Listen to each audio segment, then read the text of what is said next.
क्यों तुझे लगता है मैं किसी लायक नहीं है? बिल्कुल जीटीओ कोई काटेगा नहीं। नहीं तुम उनको छेड़ते हो तो वो तुम्हें काटते हैं। हाँ ये स्क्रेप साइकिल को एक बार फिर एक्सप्लेन करो। चलो ओके। क्यों उस दिन कहाँ गए थे तुम लोग? उस दिन नहीं समझा था? फिर से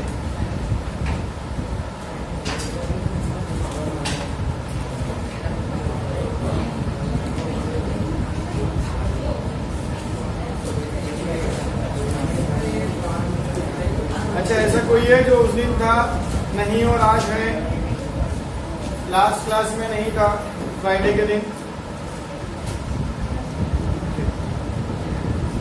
और नए कौन आए हैं? उसका आया नहीं है, फिर घर क्यों नहीं? अच्छा जाओ ओके। तो एक बार क्रेप साइकिल फिर से एक्सप्लेन कर देता हूँ।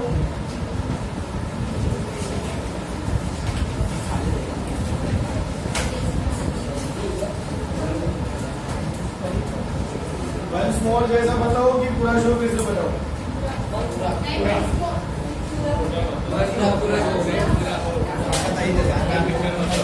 पूरी पिक्चर बताओ।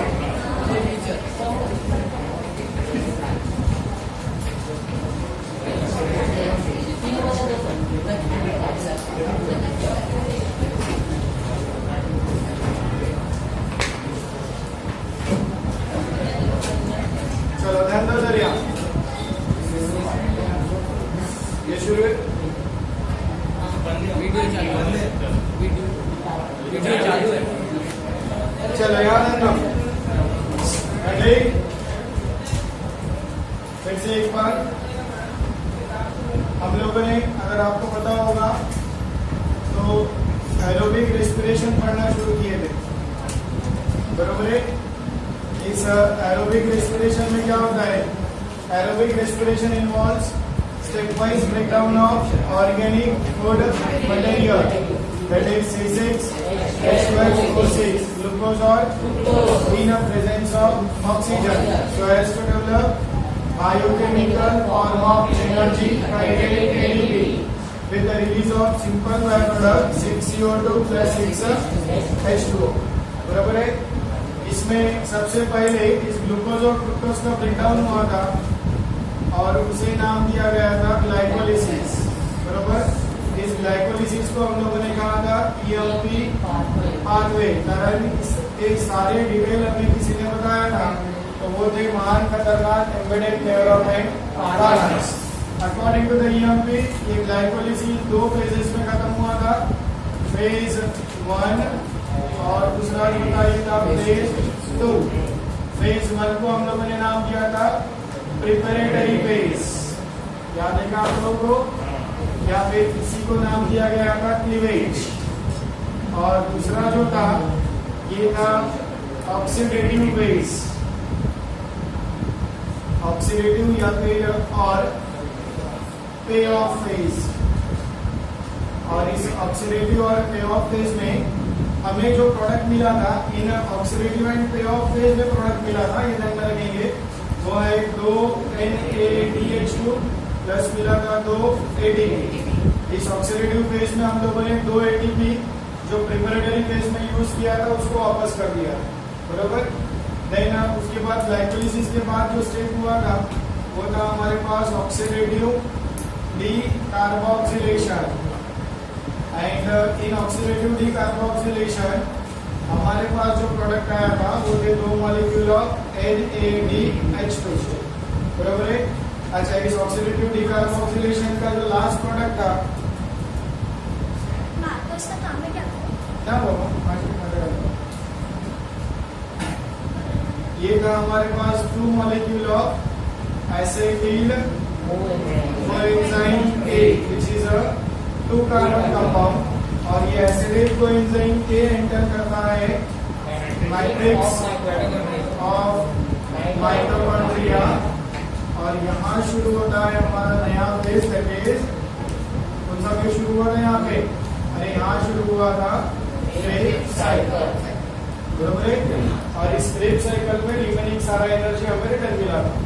अब आगे बढ़ो, last product of acidic glycolysis that is 2 molecule of pyruvic acid, कितना कार्बन कंपाउंड डी का हुआ था हमारे पास OD का मतलब oxidative decarboxylation in the presence of coenzyme A and in the presence of coenzyme NAD, बरोबर। इन प्रेजेंस ऑफ NAD हमें मिला था प्रोडक्ट यहाँ पर ट्वाइस NADH2 और कोएंजाइम A के प्रेजेंस में रिलीज हो गया था 2 CO2। यहाँ भी ये थे 2 और ये भी कितने थे 2। हमें जो लास्ट प्रोडक्ट मिला था वो था 2 molecule of acetyl coenzyme A which is a carbon compound.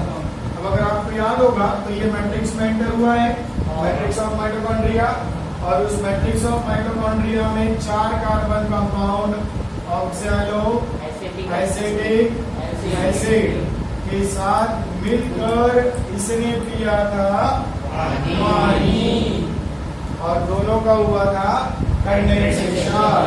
जब दोनों का कंडेंसेशन हुआ तो नया कंपाउंड जो मुझे मिला था वो था citric acid which is a 6 carbon compound, बरोबर।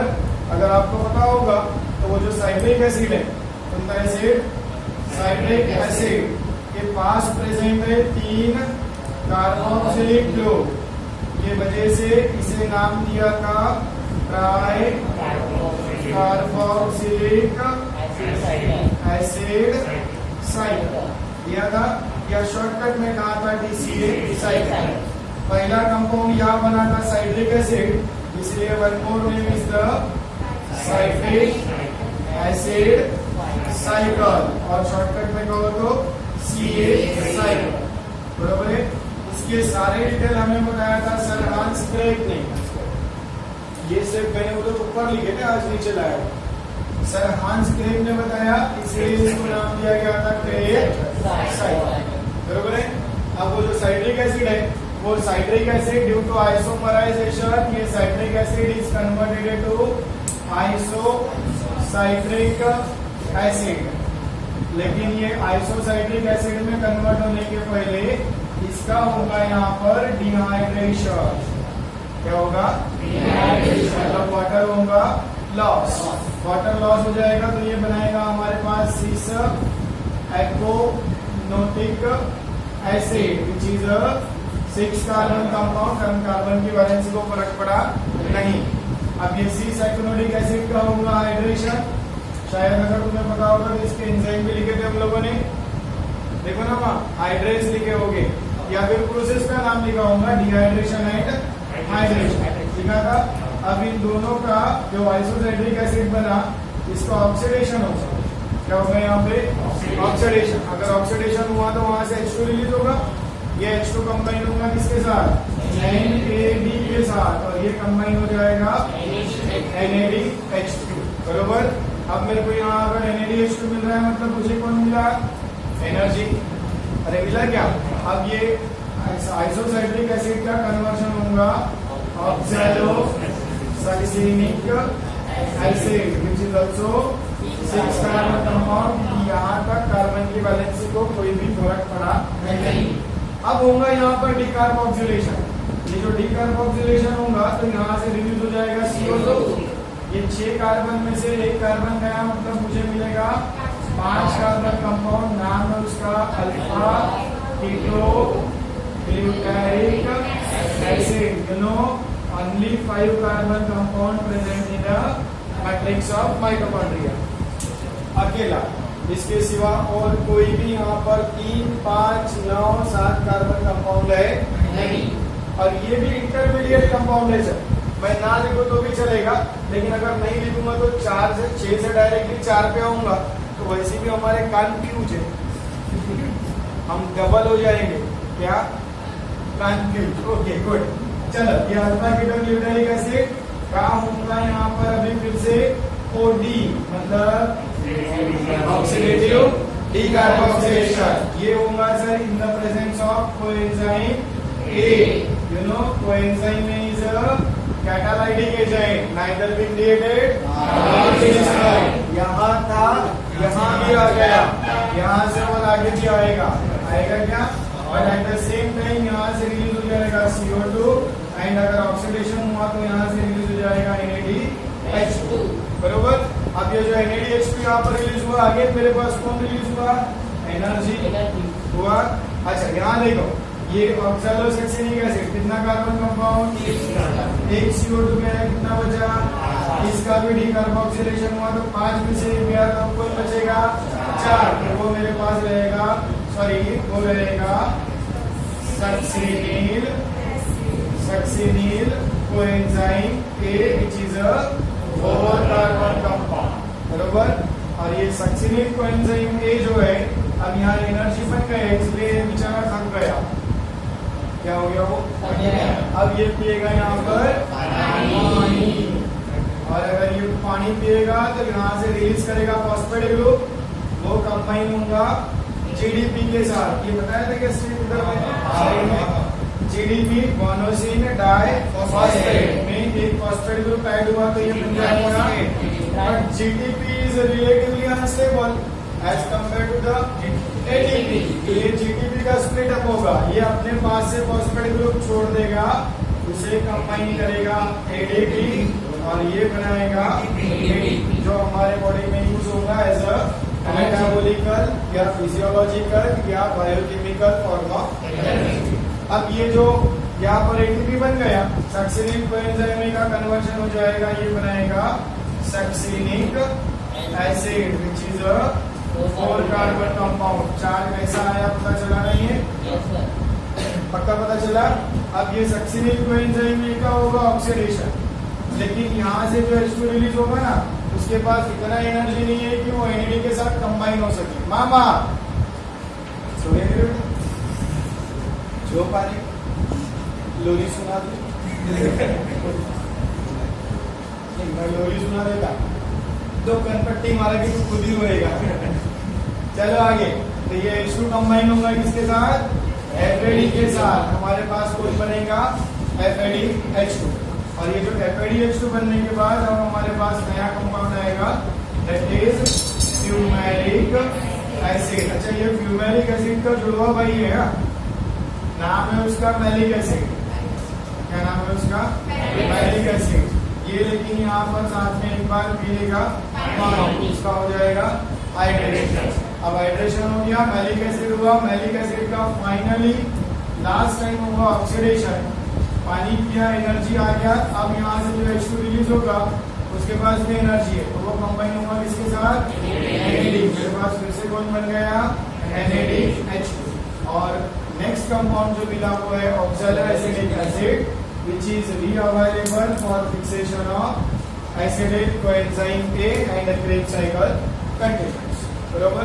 अच्छा इस पूरे साइकिल में अगर देखोगे आप तो देखो कुछ चीजें मैंने बॉक्स में डाला है, किसको किसको बॉक्स में डाला देखो वहाँ NADH2 कितने हुए?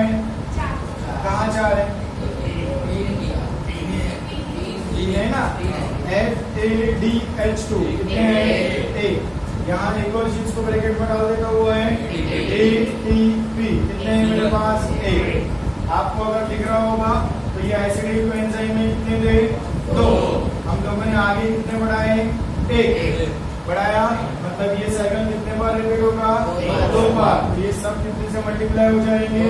2 से। अब अगर आपको दिख रहा है तो ये 2 से मल्टीप्लाई अगर हो गया तो ये हो जाएगा 6, ये हो जाएगा 2 और बे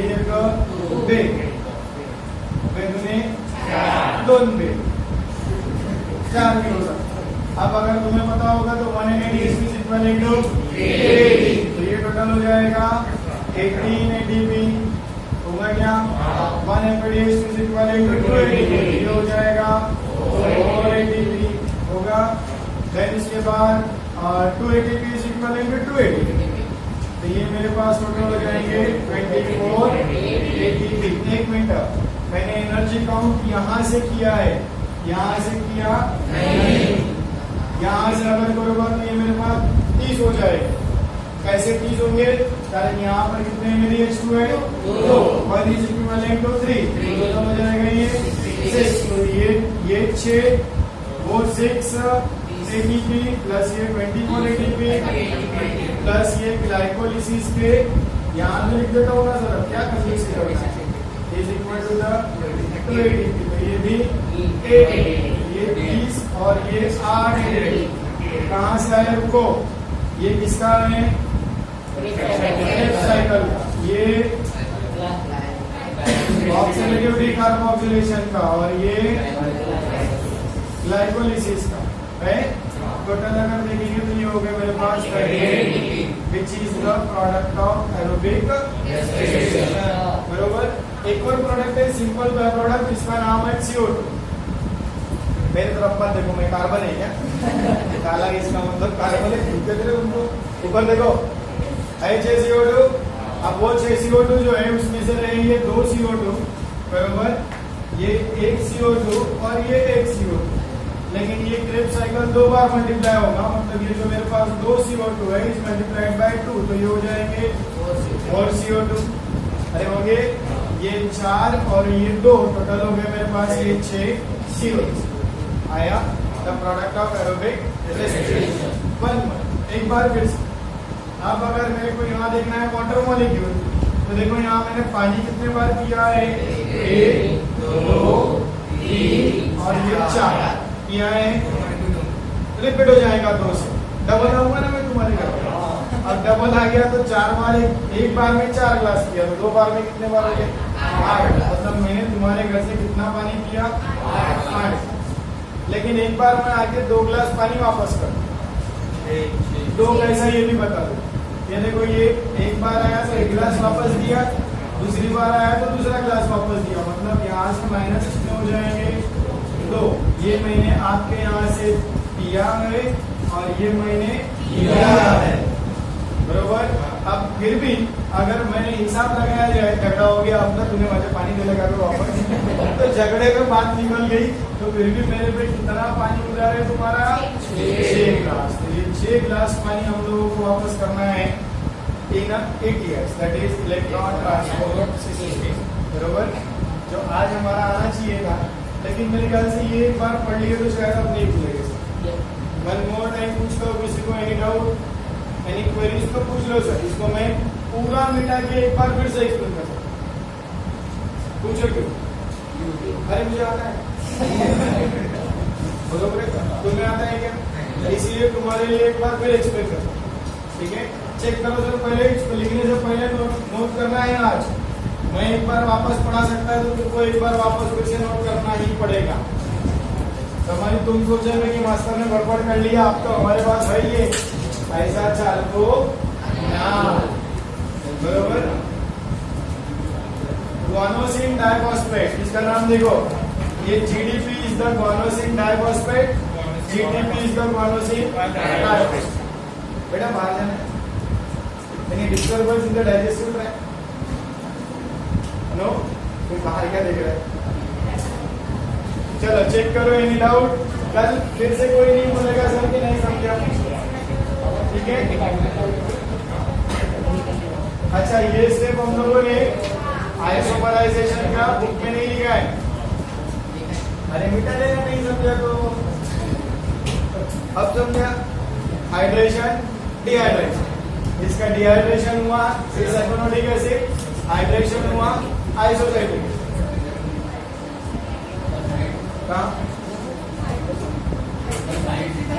हाँ ये 2 बार मल्टीप्लाई नहीं होंगे क्या ससुर के काम से, सच्चाई गलत है ना, मैं झूठ नहीं बोलता, भगवान का आदमी, अरे इसका मतलब भगवान के लिए होगा ऐसा नहीं किया। मामा मेरे को नोट करके आप भी दिखाना है,